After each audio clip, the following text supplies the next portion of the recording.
ছেলের হাতে বাবা খুন, ঘটনায় চাঞ্চল্য কোচবিহারের শহরে। জানা যায় বছর 18 ছেলে তার নিজের বাবাকেই খুন করেছে।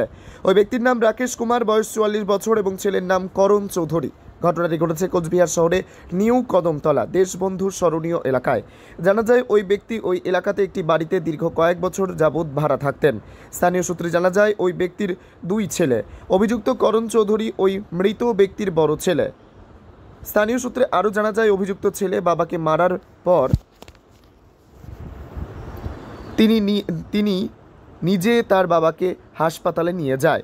সেখানে তার চিকিৎসা হয়, তবে শেষ রক্ষা আর হলো না।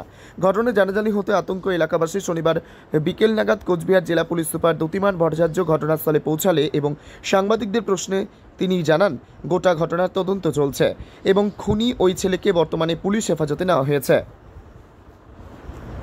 ঘটনা হয়েছে একজন পিতা পুত্রের মধ্যে একটু ঝগড়াঝাটি হয়েছিল বোধহয়, সেটা নিয়ে এটা স্ট্যাবিং ইনজুরি হয়েছে। তারপর আমরা হসপিটাল থেকে জানতে পারি, ওটাই আমরা পিওটা দেখতে এসেছিলাম যেখানে ঘটনা ঘটেছে, এবং যে মেরেছে বাবাকে সে আমাদের কাস্টডিতে আছে, তদন্ত করে দিচ্ছি। স্যার, যে ইনজুরিড হয়েছে কি পুলিশম্যান ছিলেন, এক্স পুলিশম্যান কি?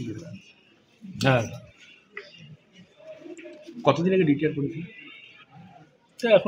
এখনই বলা যাবে, তদন্ত করে দেখতে হবে।